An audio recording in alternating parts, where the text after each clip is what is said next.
Hi, I'm Kelsey Mays for Cars.com. About 4 years ago, we saw the Cadillac Converge concept, which suggested a sleek coupe using the same plug-in technology as the Chevy Volt.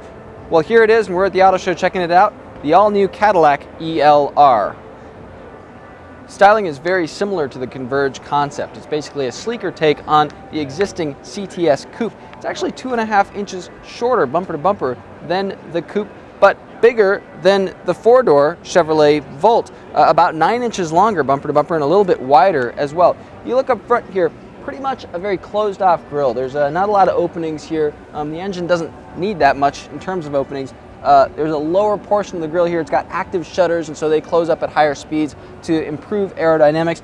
There's a little bit of a bumper guard underneath here. It might help with aerodynamics as well. Looks a little bit dorky on an otherwise sporty car. The dimensions are pretty compelling. Apart from that, you've got details along here, turn signal indicators along the sides. Cadillac says that these are actually charge indicators as well. So when you plug in to this outlet overnight or whenever you're going to plug in, they let you know how much battery charge you have left. Let's take a look under the hood.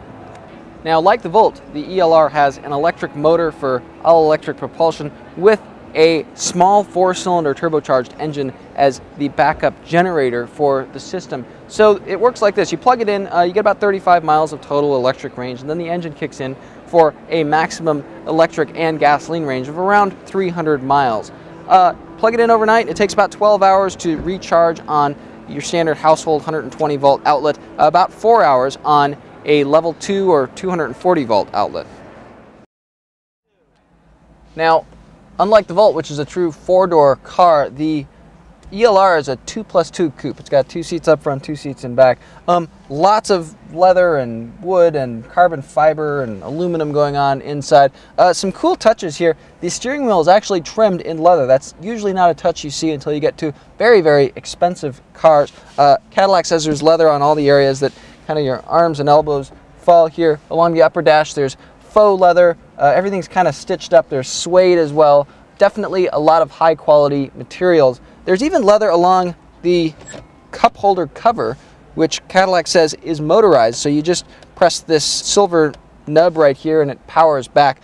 This car at the auto show doesn't have power to do that right now, but that's got to be some feature that your passengers will either ooh and ah over or laugh at and think it's ridiculous. One other thing that's kind of ridiculous, the electronic door handles here, they're same door handles as you get in the Chevy Corvette. We've never been big fans of them, and they're right next to where your knee lays, and so if you're just sitting here and you accidentally touch them, the door's going to open up on you accidentally. The gauges are really interesting. There's a physical ring here with basically simulated numbers inside for the speedometer. There's also screens on either side to tell you things like how efficiently you're driving. The screens can show things like your navigation map. Carries over a lot of information from the center screen, but puts it there if you need it. There's also Cadillac's touch-sensitive CUE system, Cadillac User Experience. We have kind of mixed feelings about that. It works better than some other touch-sensitive systems, but we've never been wild about touch-sensitive buttons in a car in general. The Cadillacs have always been those big cars you can take your friends golfing in. The ELR, maybe not so much. There's only about 9 cubic feet of cargo room back here. That's actually about 1.5 feet less than the CTS coupe, than even the Volt, which has a pretty small trunk itself. Small opening too, not a ton of height here to throw things in. Better hope it's mini golf. Sharp styling and a handsome interior are ELR strengths, but we don't know the pricing yet, and it's probably going to be a lot more than the Volt, which without a federal tax credit starts at around $40,000. So stay tuned to Cars.com. We'll let you know pricing closer to the ELR's on sale date late in 2013.